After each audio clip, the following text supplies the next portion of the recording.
generationer tilbage. Og der vil vi opleve, at tiden har ændret sig.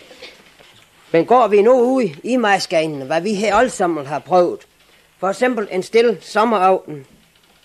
Og navnlig har vi hørt en masse af folk, der kommer fra andre egne. De finder ligesom vi gør en egen natur, en herlig stillhed derude, som de misunder vores der kan gå derud ofte og tilbringe nogen tid derude. Ligesådan kommer vi om på den anden side i og går ved strand.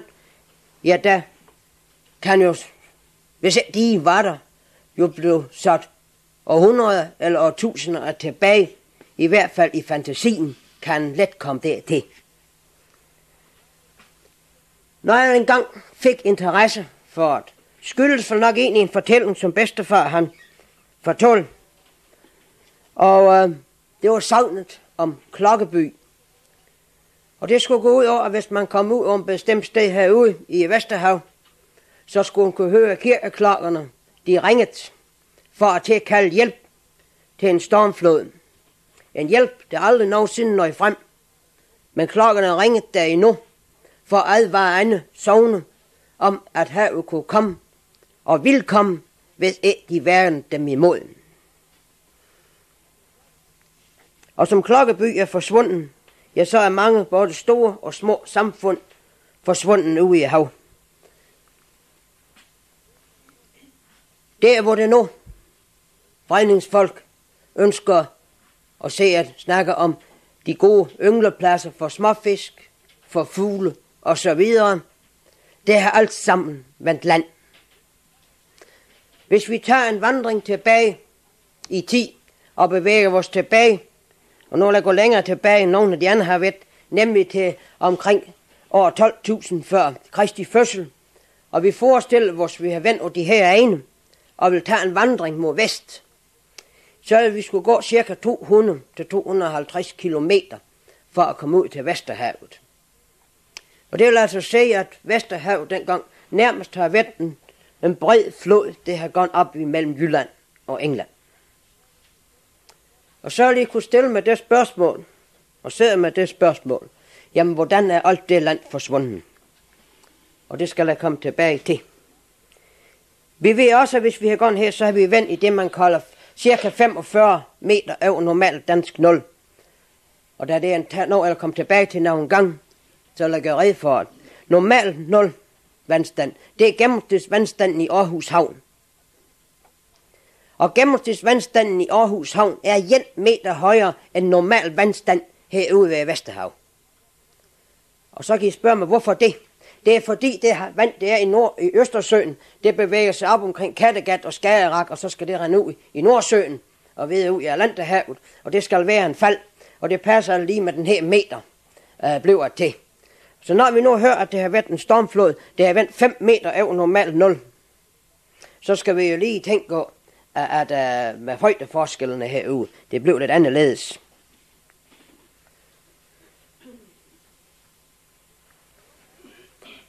Men områderne her, nede ved vestkysten, ligger der fra 4 til 5, 6 meter over 0 nu, hvor de lå over 40 til 45 meter for 12-14.000 år siden. Og så kan vi spekulere, hvordan er alt det, hvad er det sket, hvad er forsvundet af land, og hvordan har det kunne gå til. Vi befandt os dengang, der befandt os i slutningen af istiden, den sidste istid, og det var sagt, at der lå nogle mægtige iskolosser op over Nordsverige, op over Sverige, så ved de svenske søer, og presset jordskorpen ned. Og når jordskorpen der blev presset ned, så blev den presset op andre steder, og det var herover, og det var sagt, det var den østlige del af Nordsøen, der blev presset op. Samtidig med var bunden meget store vandmængder i de isbræer. Og da isbræerne smeltede, der gik det vand ud i hav og hævede havs vandspejl. Og samtidig med at trykket forsvundt, hvor isbræerne lå, begyndte jorden igen at få det, en naturlig facon. Og vi kender det i hvert fald udmærket, som børnene og mor, hun ældte franskbrødsdag. Det var ikke noget, det var sjovere. Og når så går hen og jager næve ind i det her franskbrødsdag, så ved vi udmærket, at det blev en hul, men at det gik op en anden sted. Og sådan er jordskorpen nøjagtigt lige sådan. Det går bare op en anden sted. Det går, at sangen det fortæller, at sådan skal udvikling fortsætte helt til en stor flod bringer alt af duen fra Ribe Domkirke til Sønder Hygum Kirke.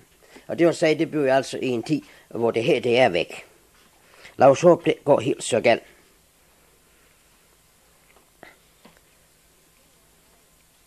Store områder er gået tabt til øve, og det er sådan gøre kort, fordi det skal være lokalt.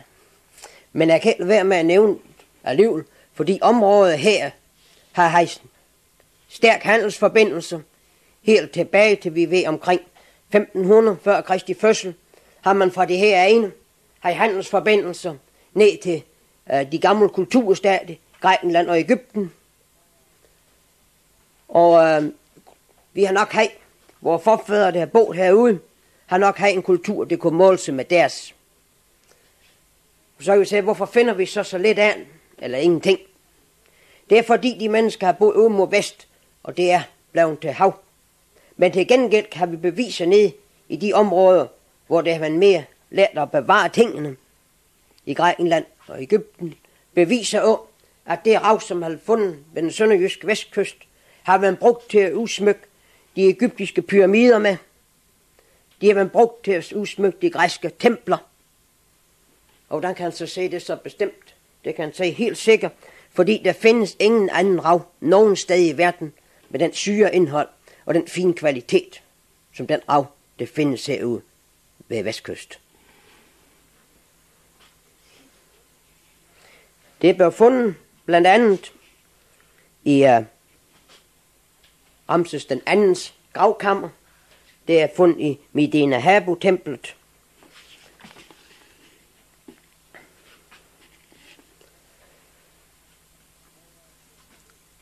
Og derfor ved vi, at man har haft forbindelse ned.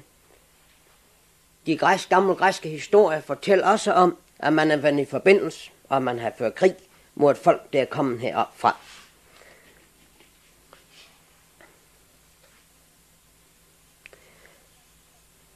Men hvordan var de folk, der boede her? Og nu lad os springe frem sådan til omkring årtusindskiftet. For det er egentlig ikke meget værd for at vide noget om hvordan landet har været, hvis vi også får noget at vide om de mennesker, der boede heroppe. Hvad var det for nogle mennesker?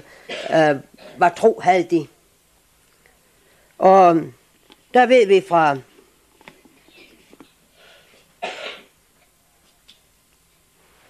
at romerne var heroppe, og de fortalte, da de kom hjem, Tacitus, han fortalte, da han kom hjem, at heroppe var en mærkelig folk, som havde en bestemt religion. Man troede på jorden som Gud, og man det adskilte sig væsentligt fra de folk, som han kendte nede ved Middelhavslandene. Og en af de ting, han lå meget mærke til her, det var, at det var en bestemt tro i det, som strådte sig ned og det område, vi kalder Slesvig, Holsten, og så herop ved vestkysten, altså i de frisiske og sønderjyske områder. Der fundet han 7 stammer, som har en speciel tro. Og så fortæller han en videre om dem, at det var et mærkeligt folk, for derop havde kvinderne den frihed, at de bestemt selv, og så nævnte han en hel række ting i modsætning til middelhavsfolkene, hvor man ikke havde den frihed. I 1066 har vi krønikeskriveren Henrik, der beretter om, at han har været ude af Sydstrand, og den har til form skrev han straks helt til Helgoland. Fra Sydstrand har vi en hel række middelalderlige skattelister, og andre kilder så fortæller, at det har været en ø derude. Men først omkring 1362 får vi virkelig noget at vide om de stormflodskatastrofer, som har indtruffet og de ene, det strækker sig fra Tyske Bugt og herop. Og der er skader jo i langt de fleste af dem, men hårdest nede ved den sønderjyske kyst. Og inden, så lægger grund, Elly, du har lov at hjælpe mig ved det her, sagde jeg. For det mekanik, det forstår jeg altså ikke.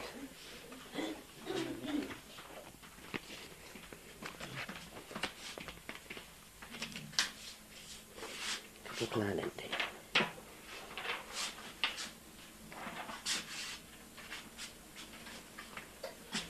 Du skal bare lægge den på, Karl, så stik skarpt på den her. Hvad?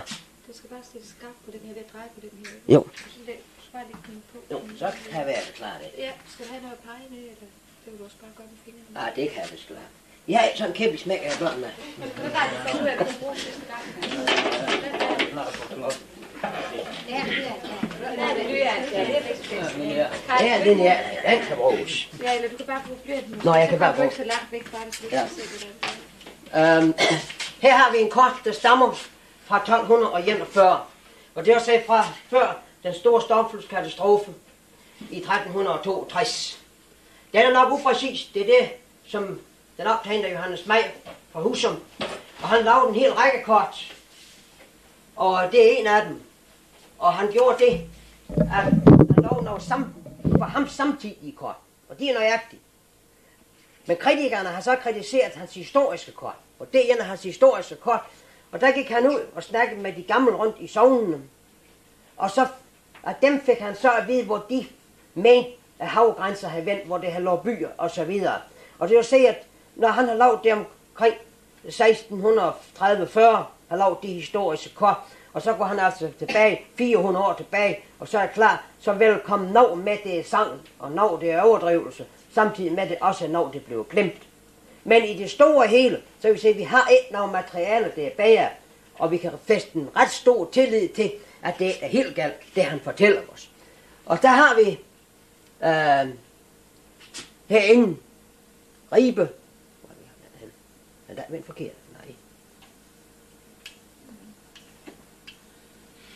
Ribe, den sidder her. Ribe har vi heroppe. Og så har vi sådan byerne her ude. Så kan I selv prøve at se, om I kan finde dem. Dernede vil han stå lidt, og vi kan kigge over den. Det er nok så klart. Hvor det her, du Det var lidt at få den skarp i begge ender. Du kan, hvis vi skal se på det øverste, så kan vi ruste det lidt. Ja. Er det mest det, der skal bruges måske? Det er den lys ovenpå. Hvorfor siger du så? Det er den lys der. Og det er Ja, vi kan godt prøve... Ja, nej, det er det ikke. Det er Jeg kan lade den der, hvis det er nogen, der hellere vil kigge ned. Så er den her. Jeg tror ikke, det kan blive ret meget bedre. Nu er det. Er det bedre nu? Godt. Når til, jeg mener, vi kan fæste ret stor lid til de kort, og som Maja har lavet, så er det også fordi, vi har nogle skriftlige materialer, der fortæller os, at når det land, som er gået tabt, det har vi dokumentation af, at det har eksisteret. Og sådan har vi fra en brev, det er dateret den 19. juni 1361, som ligger i det kongelige arkiv. Og den giver de købmænd fra Hamburg ret til at handle og Edom Herreds handelsplads, altså byen Rungholt. Når helt præcis har vi at holde her, man har en bynavn, man har et herred, som vi ved, hvor ligger, og som er mærket af de kort der. Og her fortælles os altså, Hamburg købmand har ret til at handle her. Og det er, hvis det er været en by, og en herred er en vis betydning, så har man altså et gist for og spørge kongen, om man måtte handle det. Nu indgik det af, hvad kan du have lyst til historie, i et politisk forlig, hvor det blev lavet handelsrettigheder en anden sted, hvor Ribe fik nogle andre handelsrettigheder samtidig. Men altså, de Hamburg købmænd fik ret til at handle i Rungholt. Og vi ved 7 måneder senere, den 16. januar 1362, kom en frygtelig isflod, som udslettede Rungholt. Den blev... Jeg kom med en anden kort, så kan jeg måske bedre vise den. Jeg kan sætte den herover. Nå, så gik det ud.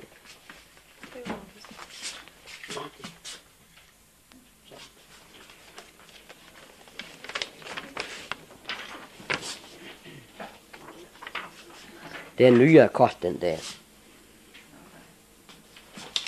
Og det er altså en af dem, der passer.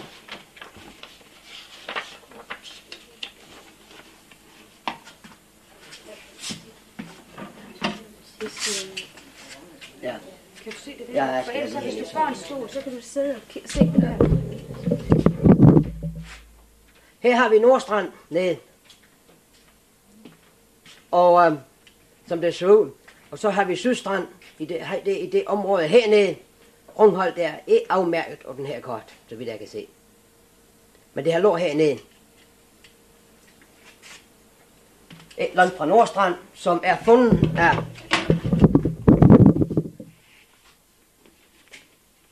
i 1921, der lykkedes landmanden Anders Busk ned fra Nordstrand og lokalisere Rungholt.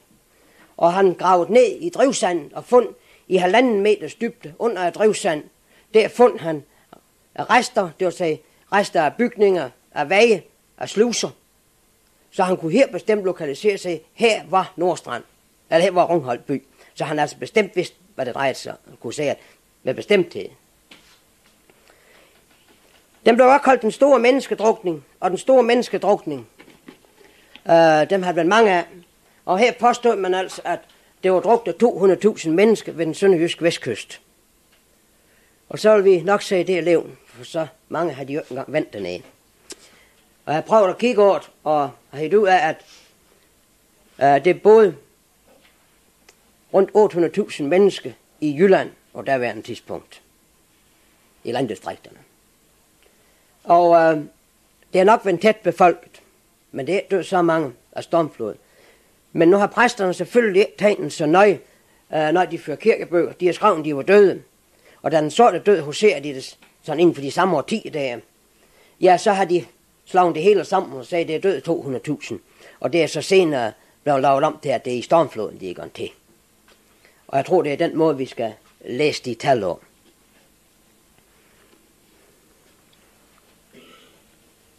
En anden ø, som vi har nøjekendskab til, og hvordan den her udviklelse, det er den lille by, Jordsand, nede syd for Rømø. Og den kan vi i hvert fald finde herovre. Den er der. Og den runde plet der, det betyder, at det har været en kirke eller borg. Første gang vi får noget at vide om Rungholt, det er den tysk forfatter, Brechtwald, der i det 13. århundrede er heroppe, og han måler jordsand op, for at se, hvor stor den er. Og han opgiver nogle romerske mål, som det er løst med at få fat i en oversættelsesform, for så vi kan overføre dem til nutidsmål, og det giver cirka en areal af 2.000 hektar. Og så springer vi frem til den kort her, og måler vi op her, med de målestok vi har, kommer vi frem til, at det er cirka 600 hektar før stormfloden i 1634. Går vi længere frem, ja, så har vi nogle opmålinger. Det viser, at i 1841, der blev øen opmålt, fordi det skulle betales hartkornskatter. Og der var 35,6 hektar. I 1873 blev foretaget en opmåling igen. Og det var fordi bønderne, der havde jord, der var de klagede af, at de betalte for meget i skatter. Så meget jord havde de slet ikke, som de betalte af. Og det viser, at det var ret. En opmåling var kun 18,4 hektar tilbage. Og det var så i løbet af 32 år, hvor øen blev halveret. Og i 1936 blev de genopmålt, og der var 8 hektar. Og i 1973 var 2,3 hektar. Det vil altså sige, fra Brechtwald han opmålet, og så til nu, der er kun 1 promille tilbage af Jordsands areal. Vi får også at vide, at kong Valdemars jordebog, at kongen har hus på øen. Altså han har haft nogle gårde, nogle anlæg af en eller anden slag derovre, som han kunne opkræve skat af, eller have en fod derovre til at opkræve skatter. Nu er det med hus, det er en vidt begreb, som vi både kan dække over en fæstningsanlæg, en borg, men også kan dække over ganske almindelig bøndergods.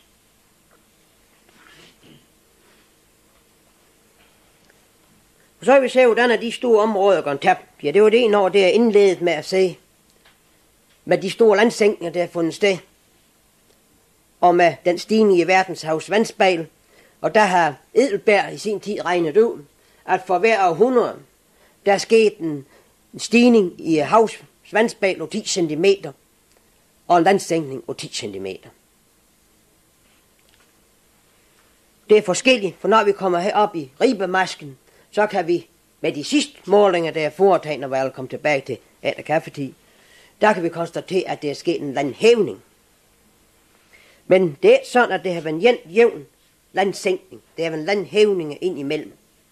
Det er konstateret af pastor Tage Petersen nede fra Rømø, som har lavet udgravninger både i Rømø og nede i Misthusum, som viser, at det er fundet klæ i 1,72 meter over vand over havspejlen. Og det vil sige, at vand har løjet så højt en gang. Det er sket en landhævning siden.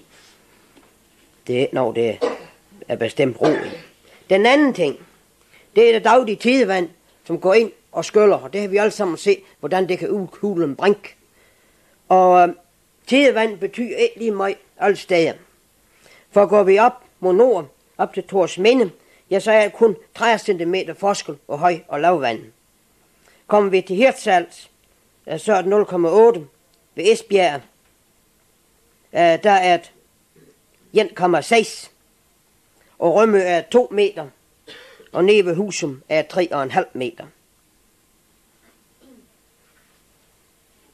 Og det vil altså sige, at jo længere man kommer syd, kommer vi ned til de franske kyster, ja, så er vi op på 8-9 meter. Altså jo længere vi kommer ned, jo værre bliver det. Og de mægtige vandmængder, det bliver presset ind, udhuler kysten langsomt, og så sker de store katastrofer ved stormfloden. Men det er den daglige lille, det betyder noget. Og hvis vi skal prøve at forestille os, hvor store vandmængder det presses ind, ja, så kan man sige, at det går mere vand ind igennem Knudedyb, som er den mindste af dyber.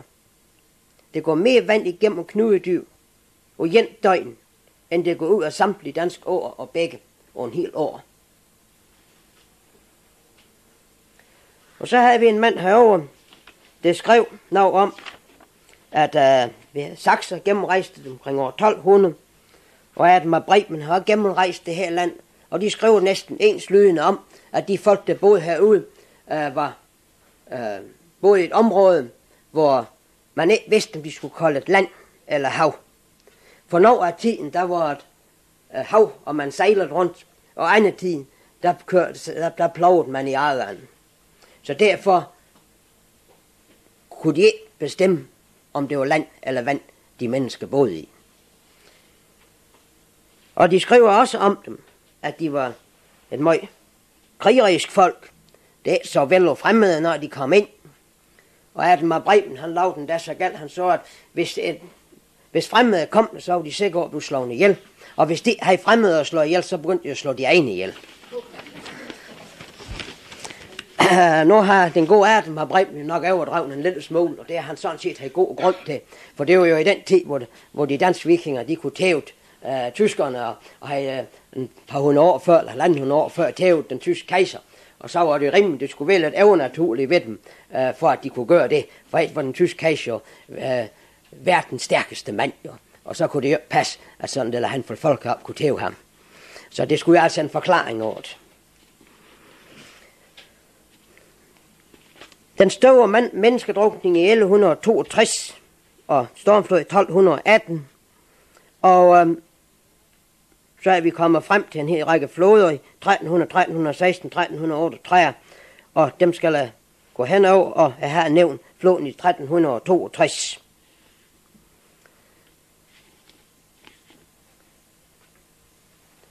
Så var det alle helgenes floden den 1. november 1436. Og der var et Vester Andflod kirke blev skyllet væk. Og vi ved alle sammen, hvor Vester Andflod, Græsesgård, den ligger. Og det er en kirkebakke. Og indtil den 1. november 1436 var det kirke der. Den blev skyllet væk og blev alle genopført. Det må blive så opført en gård der. Det sogn, som tilhører Vester Andflod, kaldes nu Højer Landsogn, og man bruger Højer Kirke.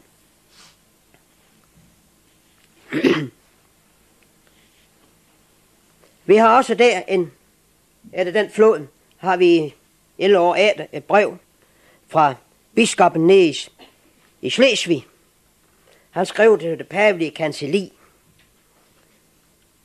om hjælp, fordi det salte hav har taget 60 af hans kirkesogne, som har indbringet over halvdelen af kapitlets indtægter.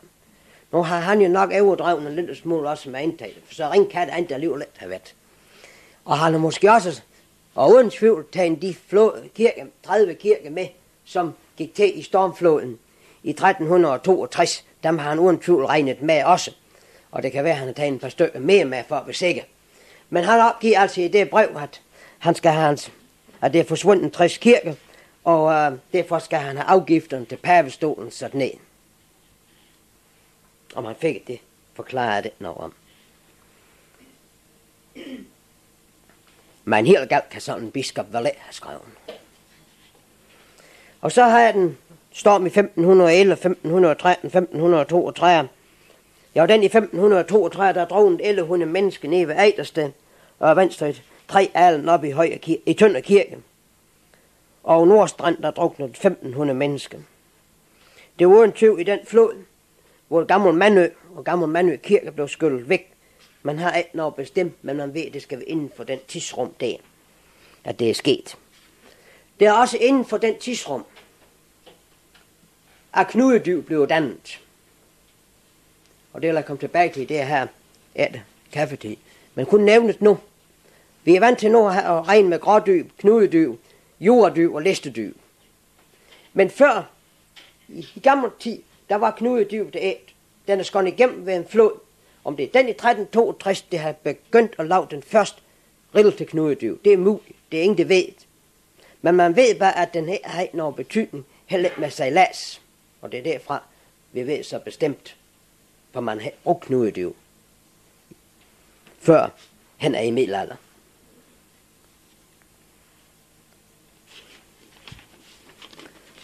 Og så var den store stormflod i 1634. Det har været en storm i 1593, og den kostede 96 menneskeliv nede i Viding Herred. Altså Viding med V og ikke med H. Og den flod i 21. oktober 1612, 9. december 1615 og i 1625 og i juni 1630. Altså en hel række store stormfloder, det har gjort forfærdeligt ondt.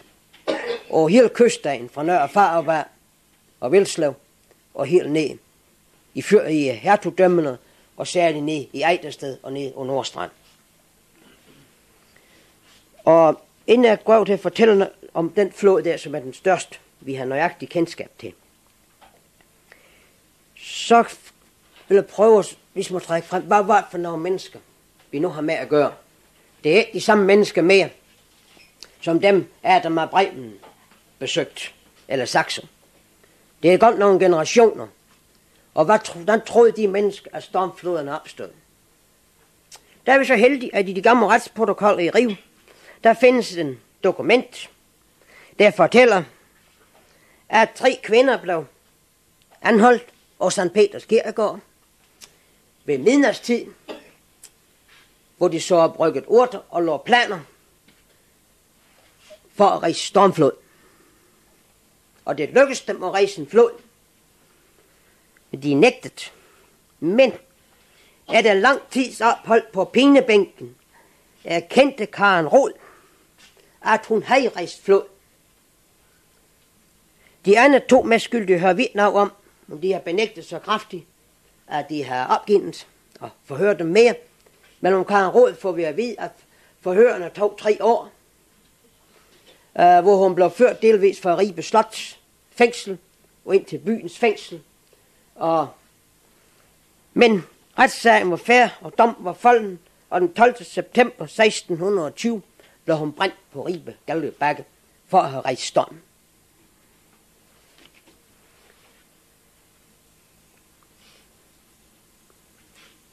Så ved vi altså, at det har været farligt i mere end én forstand, når det kom stormflod.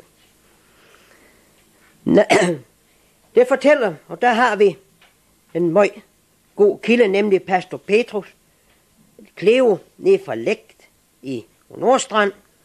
Han fortæller, at sommeren 1634 havde været meget god.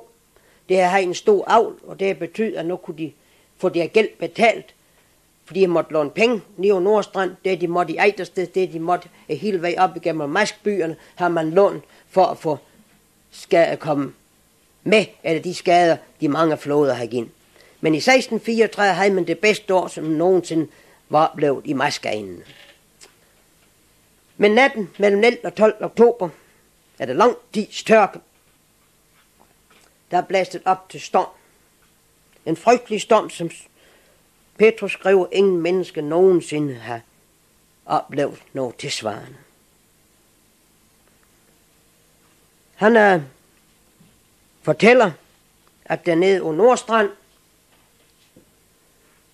klokken 10 om aftenen blev konstateret det første digebrud, og klokken 11, hvor digen er brudt 44 steder. Så nu skal vi lige se en kort af Nordstrand.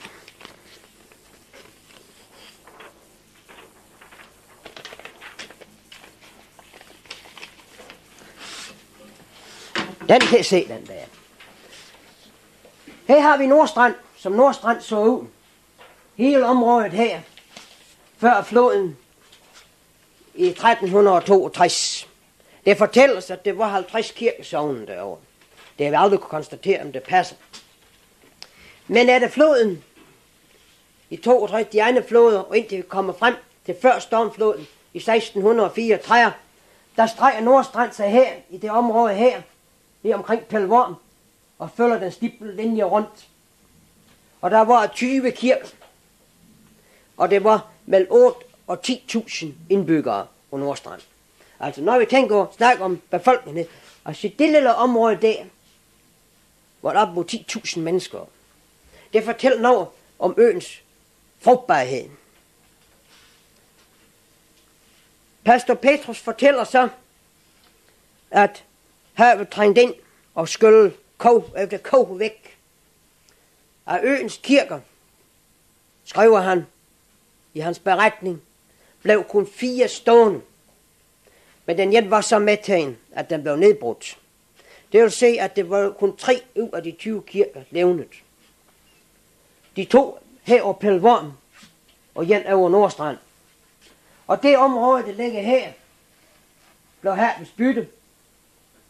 De 2 små halvlægger her blev genopbygget. Og det er druknet 6.036 mennesker den nat. Også det har vi helt sikkert bevis på, for Petrus har for samtlige sogne samlet navnene op og skrevet dem i kirkebøgerne. Så man virkelig ved, hvad det er sket dernede. Et kæmpe arbejde til præsten der har udført. Samtidig med hele hans beskrivelse af, hvordan det er gået.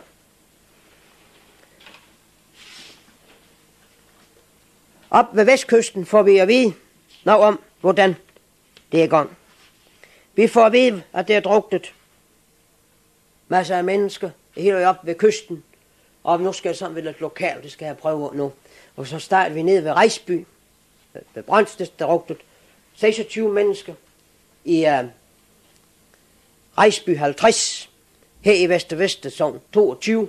Og det var de 8 i Vesten, og de 14 i Sønder Farup. Han i Sems Sogn druknet 10. I Øster nogle stykker. Men op i Nørre Farup gik et helt galt. Der druknede 298. Og i alt druknede op mod 15.000 mennesker ved den sønderjyske vestkyst den nat. Og når det gik helt så galt her, så er jeg vist en kort her, som fortæller om, at det er svært at finde de helt store tragedier frem fra Vestad.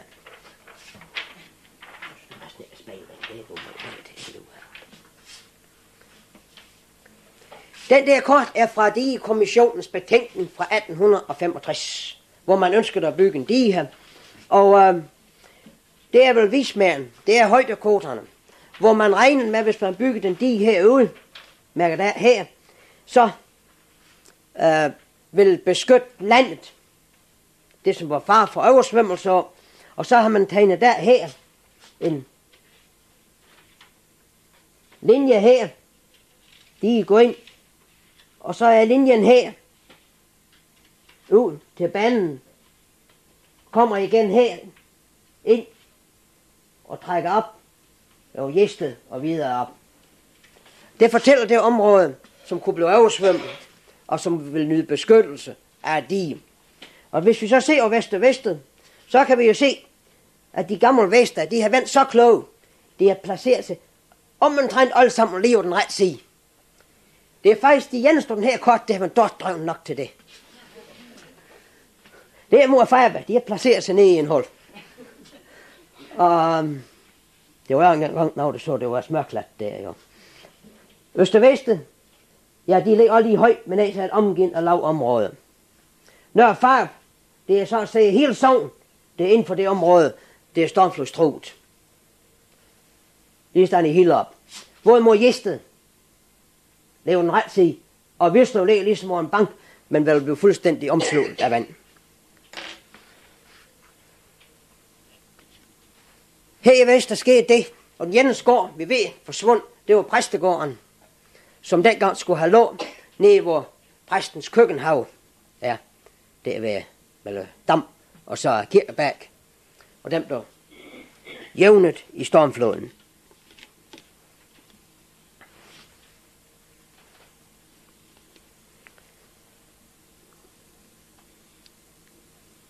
Vi har også en masse andre beretninger om floden.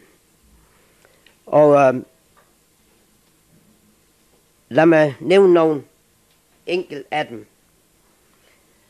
Den store storm i 1717, og igen nyårsnat 1720, 1770, og så den helt store flod mellem 3. og 4. februar 1825, som er en flod, der i størrelse skal sammenlignes med dem, vi har her for nogle år siden. Den her adskilles fra de fleste stormfloder ved, at den styrke var jævnt fordelt på hele den sønderjysk vestkyst, altså hele Jyllands kyst, helt op fra Jammerbugten og hele vejen ned til Holland. Man kan i de gamle avis er jo også løs om, at det er sket skader og katastrofer alle steder. Det omkom 100 mennesker i det daværende dansk område, og det var overvejende ned over de små halliger ud for den frisiske kyst.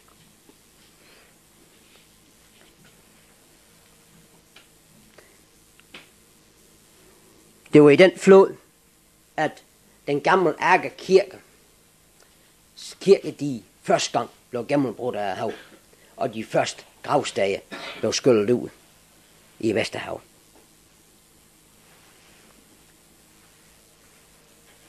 Og en hel række andre stormfloden i 1839, som var i januar måned, som var en isflod af stor styrke.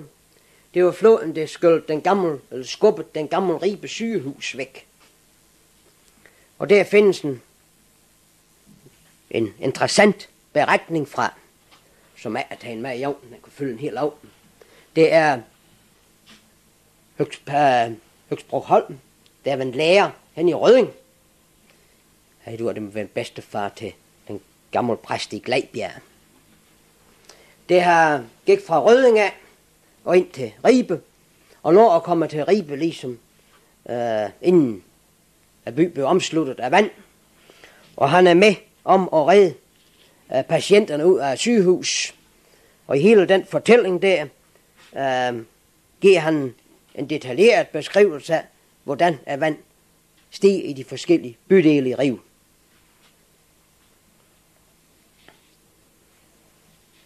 Og resultatet for ham blev, at han redder en gammel kone ud, som alligevel dør. Men han er alligevel heldig, for han får datteren og bliver gift med. Og det tilskriver han sig selv, at har stormfloden ikke gjort andet godt, så har han skaffet ham en god kone.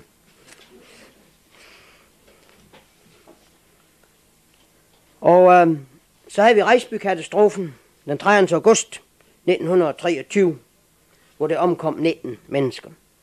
Og så springer jeg let og elegant hen over en hel række floder, det gør også, for det var i 1844, 1852, 1860, og den i 1860 fører med, at der blev nedsat en digekommission, Og det er den digekommissions kort fra den her der. Den kommer til på en mærkelig måde. Det er en af de sjove stykker papir, jeg nogensinde får fat i. En virkelig interessant betænkning. Jeg fik lov af Mogens Jacobsen at gå op på biblioteket og råde nogle gamle sager, han havde liggende.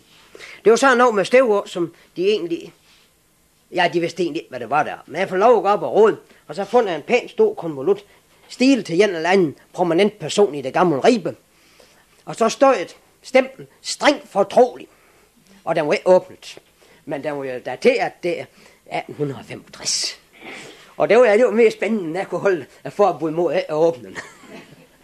Og så var jeg nede ved Mogens Jacobsen, men så det, den her, den er alligevel så spændende, at vi skal have gjort lidt ud af den. Og så fotokoperede jeg den og fik en kopi med mig hjem. Og siden at nogen enkelt andre også, det har jeg glædet af at kunne få kopi af den.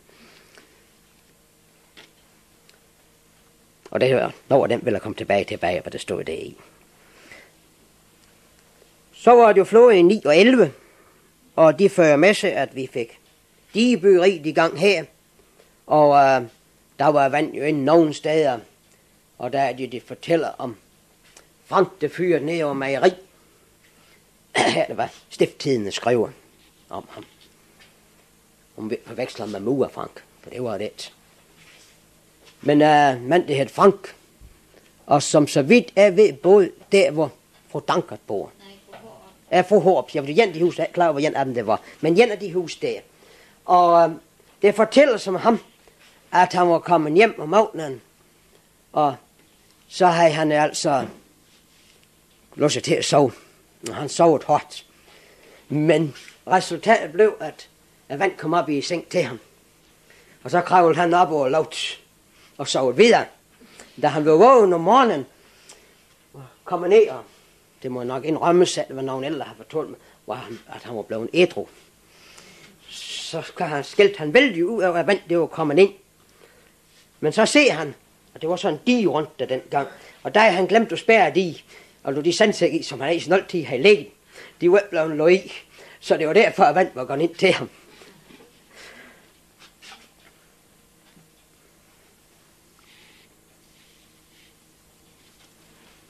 Ja. Der var de store floder i 53, hvor det blev af 180.000 hektar oversvømmet nede i Holland, og 1800 mennesker druknet. Og det fører med sig, at vi fik en debat om digesikring heroppe i vores område. Det blev nedsat digekommissioner. Hvor du med i det, Erik? Det tror jeg nok. Hvad? Ja, du var vel med i det der. Og I lavede et virkelig godt stykke af, og det var interessant betænkning at læse. Og vi kan jo se, det var jo så heldigt, at den udkom det i 75 med de forskellige forslag til digesikring. Og så var vi jo så heldige, når vi skal være helt ærlige, at vi fik et flod i 76, og det gik værd. For det gjorde det, at vi fik en digesikring lavet ved Ribediget og nede ved Højer. For tænk nu, om vi har fundet den flod, så kunne man være nervøs for, at politikerne har givet dem til at diskutere, om det nu var penge til, miljøfolk har givet sig til at påstå, at det var skulle bøges diger for en eller anden begrundelse og så videre. Og så har vi ingen diger fået.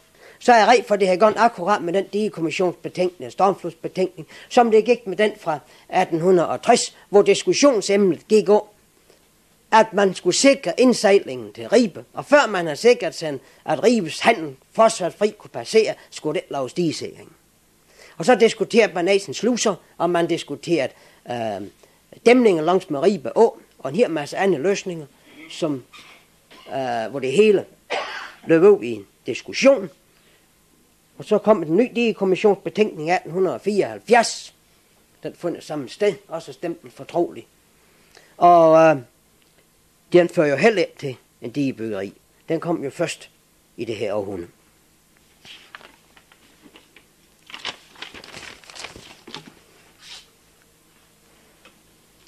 Nu har jeg planlagt sådan her i jorden, snak med Knud og Elly om, at herinde en kaffetid vil jeg prække noget op om stormflod og fortælle noget om det.